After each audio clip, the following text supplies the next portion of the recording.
The 2001 NFL season was the 82nd regular season of the NFL, and the last one to feature 31 teams before the Houston Texans were introduced as an expansion team in the very next season. In today's video, I'm going to take a look back at this incredible season, talk about some of the massive moments, and go over the season as a whole. This video is the 2001 NFL season, 20 years later.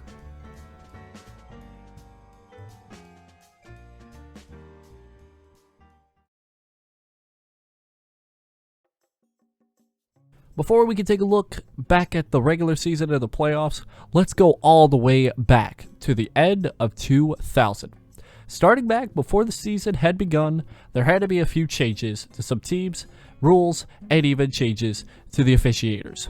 For instance, Mike Pereira became the NFL's director of officiating in place of Jerry Seaman, who had the role since 1991. We also saw a few major rule changes that were added before the 2001 season begun. First off, fumble recoveries would now be awarded at the spot of the recovery, not where the player's momentum had carried him. This change happened because of two games in 2000, Atlanta versus Carolina and Oakland versus Seattle, in which a safety was awarded when a defensive player's momentum in recovering a fumble carried him into his own end zone.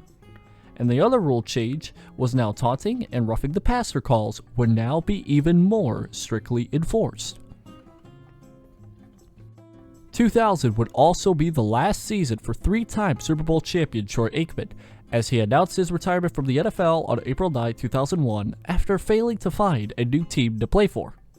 Now, a hot topic is the NFL draft. This year's NFL draft had to be one of the most memorable drafts in the past 20 years for the stars that came out of the draft. In the first round, these were some of the higher picks. Michael Vick went first overall to the Falcons, Leonard Davis went to the Cardinals, LaDainian Tomlinson to the Chargers, Steve Hutchinson to the Seahawks, Nate Clements to the Bills, Michael Bennett to the Vikings, Reggie Wayne to the Colts.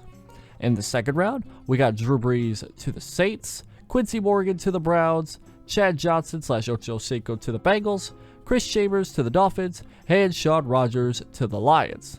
A couple other notable picks in this year's draft was Steve Smith in the third round to the Panthers, Rudy Johnson in the fourth round to the Bengals, and Alex Bannister in the fifth round to the Seahawks.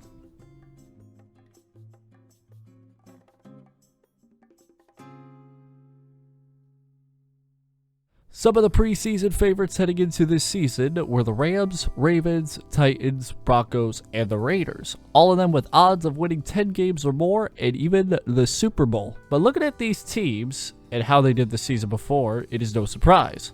The worst team out of those five from last season was the Rams with a 10-6 record. The worst odds, however, go to the Falcons, Cowboys, Cardinals, Bengals, and the poor Cleveland Browns. This is how the preseason looked after the 4 games. On the AFC side, New England, Denver, Tennessee, Oakland, Pittsburgh, and San Diego all won 3 out of the 4 games, while Cincinnati, Miami, Baltimore only won once. The Colts had a hot offense during the 4 games, scoring a total of 98 points on the offense. However, their defense wasn't as hot, as they allowed a total of 93 points for their 2-2 preseason season. Still not bad when you compare it to the Jags and the Dolphins, who both gave up 25 more points. One last thing to note on the AFC side was the Denver Broncos with their plus 34 point difference. Now over to the NFC side. Minnesota was the only team in this preseason to go a perfect 4-0, scoring 100 points on offense and only allowing 59 points.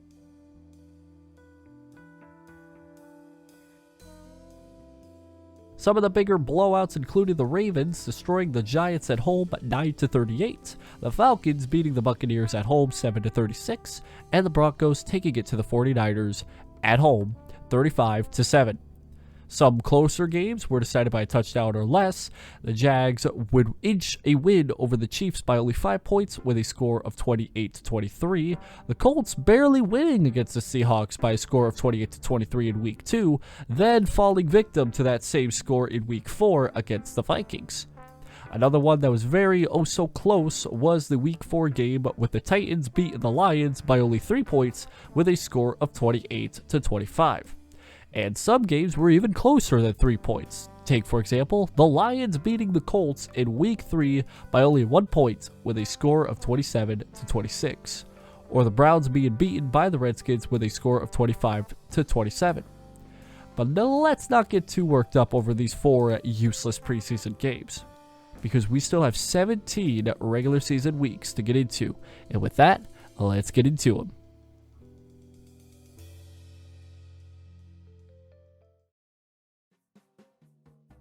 Week 1 saw a lot of blowout games.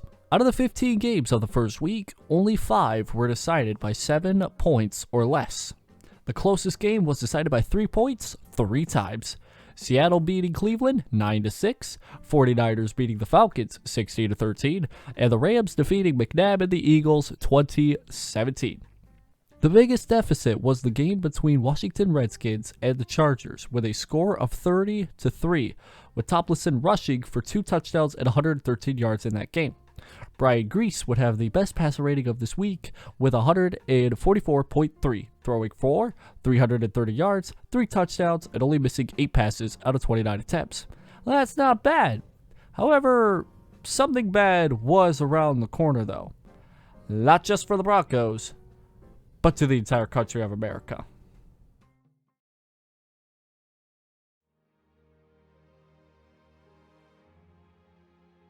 Just a few hours after the Week 1 had finally passed by the 2001 NFL regular season, 2 towers, also known as the Twin Towers, were hit and destroyed by hijacked aircrafts in the morning, killing 2,977 people, injuring more than 6,000.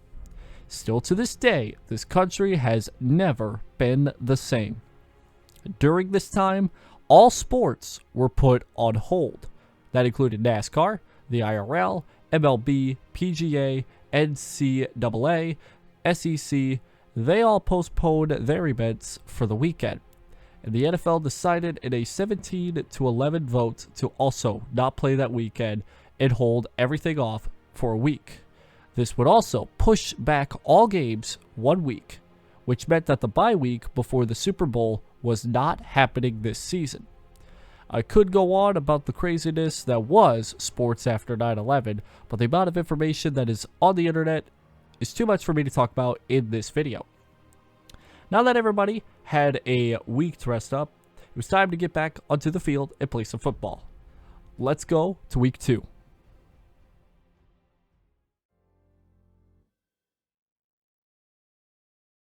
Week 2 saw a shift in coaching staffs during this time. Mike Tice from the Vikings was gone after their Week 1 loss, replaced by Dennis Green, who didn't help much, as you'll see by the end of this video.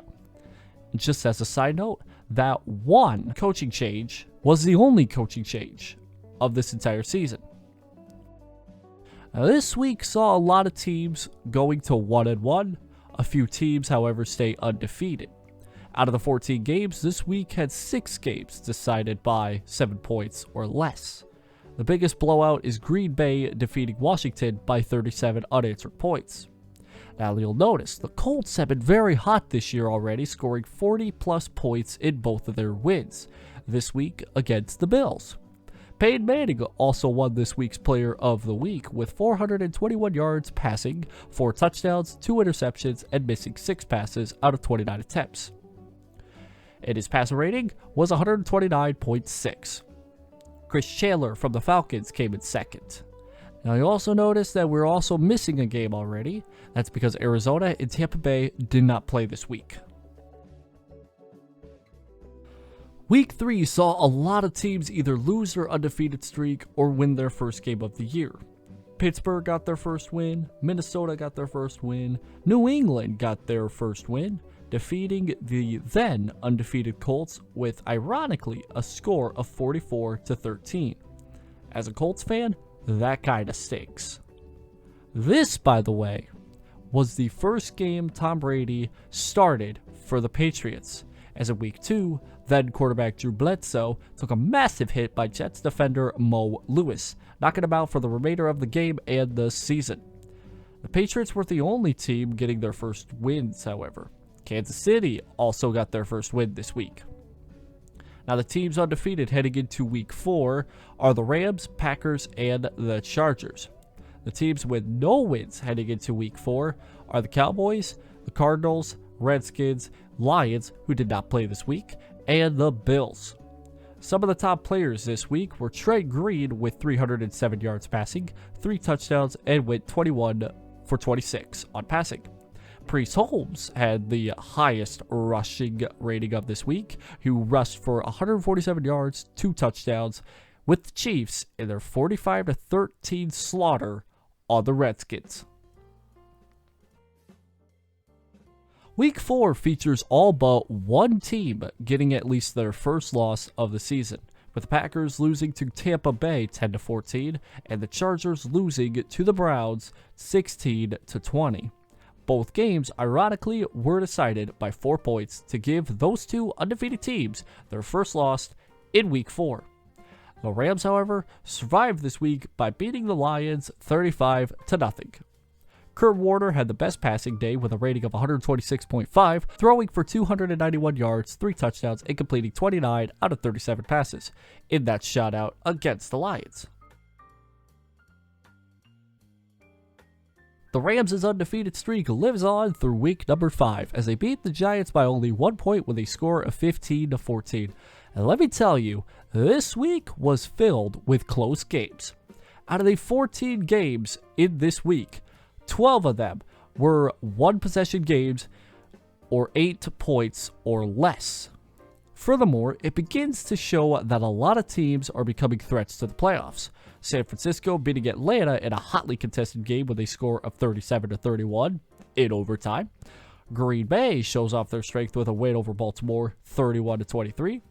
New England beat San Diego in overtime at 29-26. And Tennessee going up over Tampa Bay in overtime 31-28. That is 3 games going into overtime in this week. Meanwhile, we will not talk about that terrible Monday night game that just so happened to take place on the day I was born on. Moving on.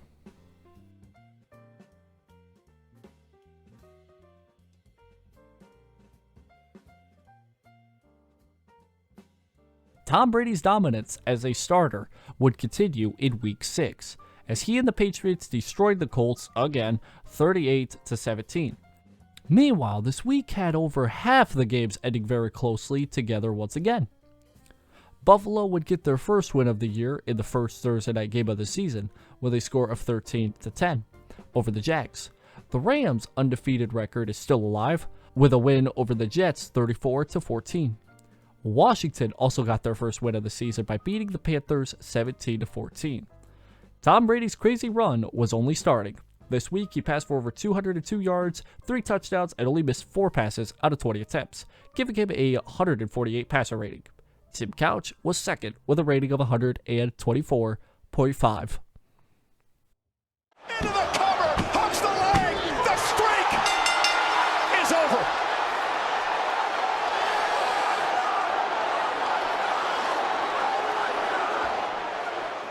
Ladies and gentlemen, it happened.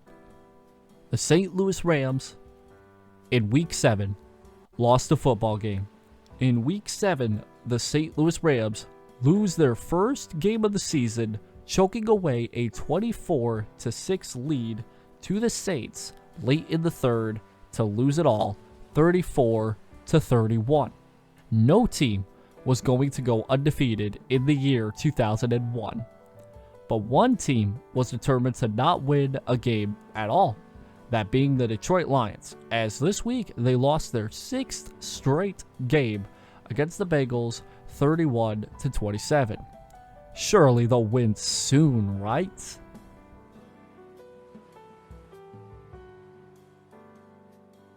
Week 8 saw the Patriots win their 4th game of the year after losing last week to Denver, beating the Falcons 24-10. Now, Colts are starting to come back from their 3rd straight loss by beating the now 1-6 Bills 30-14. Tampa Bay went to war with the Packers and nearly won it, but came up just a point short with a score of 20-21. Now, stop me if you've heard this one before. Lions losing a football game, losing to the 49ers with a score of 21-13.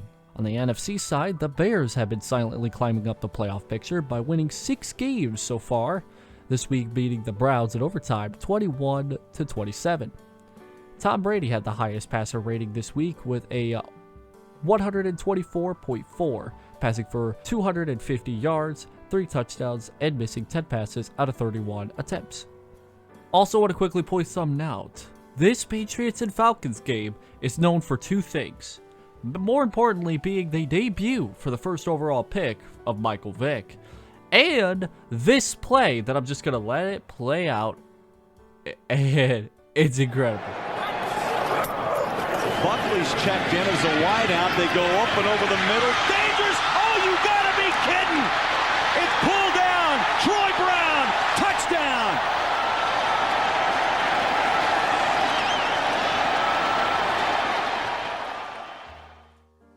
Week 9 is the first week past halfway, and the playoff picture talks keep ramping up. One team that is not looking too hot for the playoffs is the Indianapolis Colts, who this week lose to the Dolphins with a score of 27-24. However, one team looking very hot for the playoffs is the Rams, who this week destroy the Panthers with a score of 48-14. Lions still winless.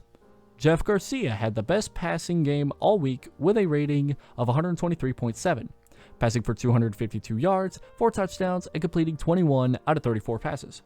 Aaron Brooks threw for a whopping 340 yards this week, but was very inconsistent as his team lost to the San Francisco 49ers by 1 point, 27-28.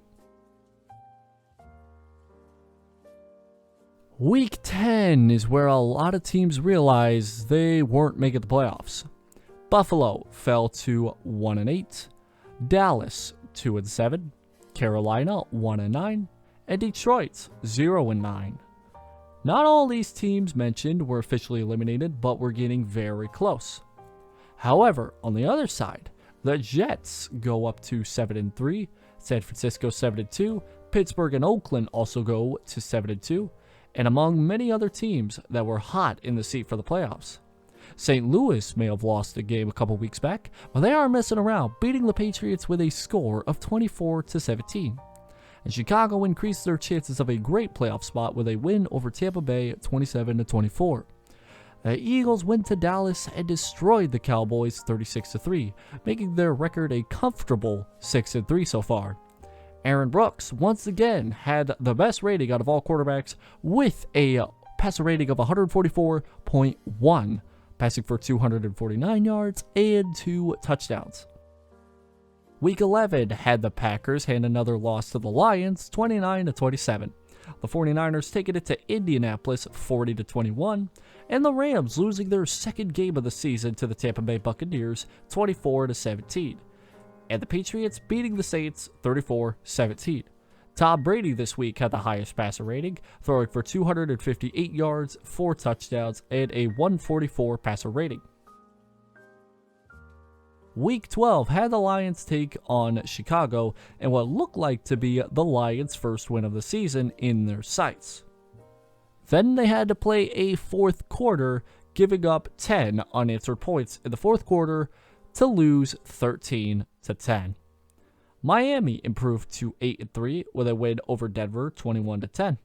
New England fought hard to win against the Jets with a score of 17-16. Pittsburgh moved to 9-2 with a win over the Vikings 21-16, and the Baltimore Ravens beat the Indianapolis Colts 39-27.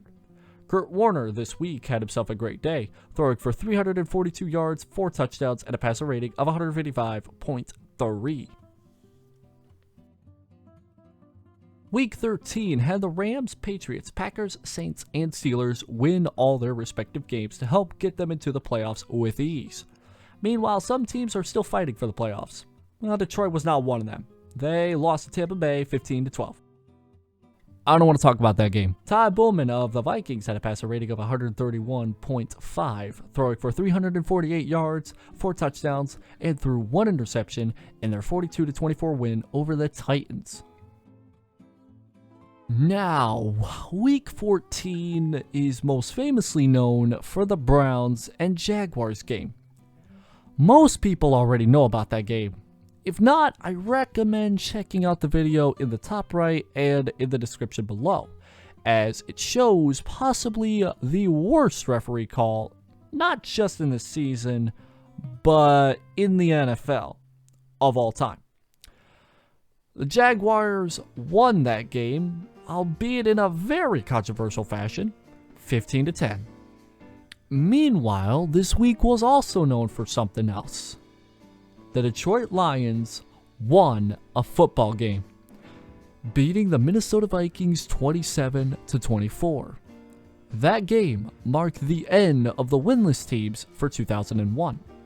Meanwhile, in the playoff picture, the Raiders won against San Diego, bringing them to 10-3. Chicago won against the Tampa Bay Buccaneers to improve to 10-3 as well.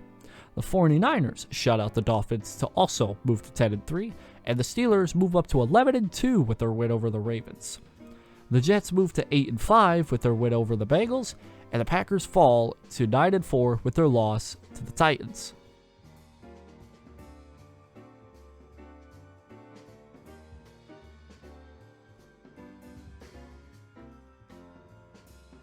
Week 15 had 3 Saturday night games, all featuring some playoff-style matches, and all of them were close. The first game was Miami against New England.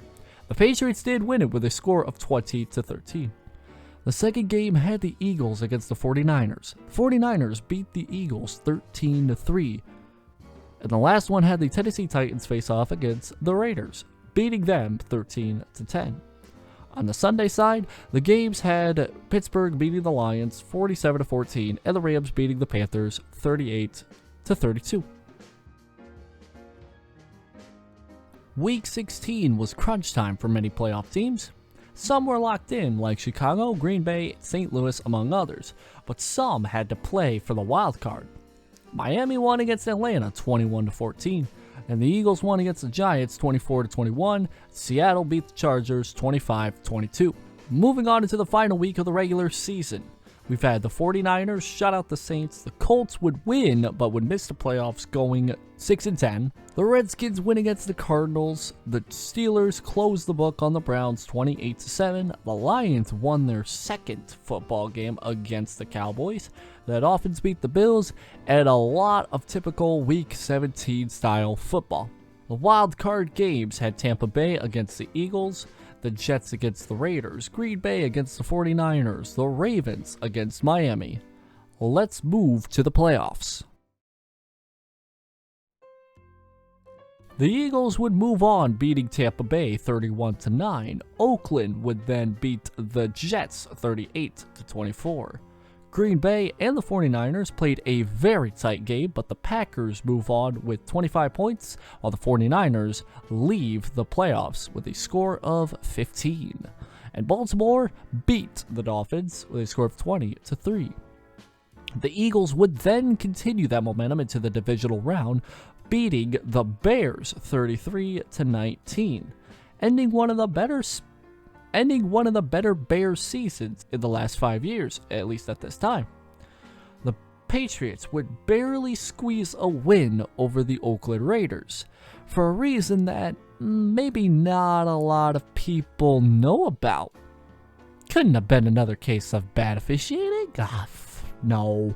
What is this, the NFL? Nah, can't happen. Can't happen. That would never happen. Reviewing the play, the quarterback's arm was going forward. It is an incomplete pass. 2nd and 10 on the 42. Wow. Meanwhile, the Steelers move on to the conference game with a win over the Ravens 27-10. And the Rams would completely destroy the Packers 45-17. Now down to 4 teams, 2 of them moving to the Super Bowl. Patriots, Steelers, Rams, and the Eagles. Patriots and the Steelers would go back and forth, but in the end, the Patriots would move on to the Super Bowl. and the Rams would just barely nudge out a win over the Eagles, 29-24. Stage is set for the Super Bowl, Rams versus Patriots. And if you are a football historian, you probably know how this one ends. Super Bowl 36 was a rematch of Week 10, in which the Rams won. The odds were in the favorites of the Rams, and it was predicted to also be a pretty dominant game. But as we've seen earlier with the odds, they are never always right. First quarter was very calm, with the only score being a Jeff Wilkins 50-yard field goal. By the end of the half, things were not looking so hot for the Rams. Down 14 points after a penalty reception and a pick six by Ty Law, New England was looking very hot in the early going. But by the second half, the Patriots would stall out and never score another touchdown the entire rest of the game. Rams, however, weren't going down without a fight. With a minute and 30 left in the fourth quarter, Warner would throw a 26-yard dime pass to Ricky to tie the game at 17. But what Tom Brady has been good at all year long is driving the ball down the field and making it quick, too. In less than a minute, Tom Brady would lead his team over the midfield marker and set then kicker Adam Vinatieri for a 48-yard field goal. If made, the Patriots would win the Super Bowl and Brady would have his first of many rings. If miss, we go to overtime. But this was Adam Vinatieri. This season, he has made a total of 80% of his field goals and 97% of his extra points. He is one of the better kickers this year. There was no way he was going to miss this kick, and he proved us right. Here comes one of greater importance if he makes it, and it's right down the pipe.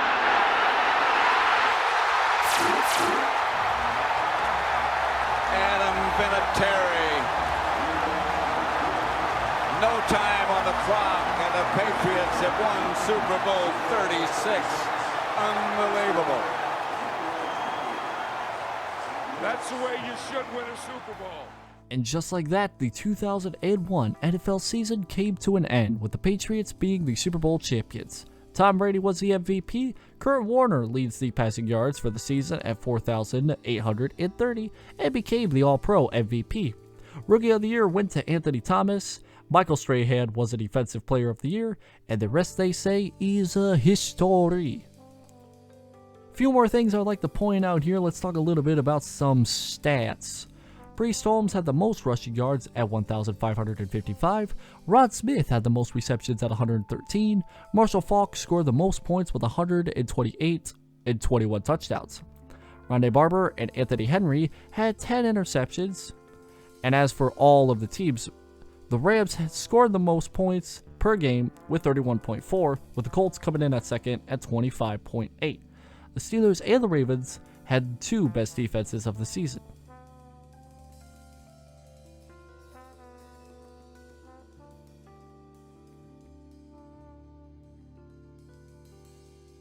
On the penalties, false starts had the most called penalties of them, with 594 called and accepted. And also, do you remember that taunting and roughing the passer rule change from earlier? Well, taunting got called 14 times and roughing the passer 77. Thank you all so much for watching. I know I probably missed out on some injuries and storylines, but I really had a hard time finding data for both of those. Even the NFL website wouldn't allow me to find an injury report for the games, except for one random Colts and Chiefs game that happened early in the regular season. That was it. Couldn't find anything else other than that. But if you would like to look back at this sort of stuff, I do recommend checking out ProFootballReference.com, as they have very detailed and helpful statistics and pages and stuff like that for looking back at seasons like this. Anyways, I thank you once again for watching, and I will see y'all in the next video. Have a good one.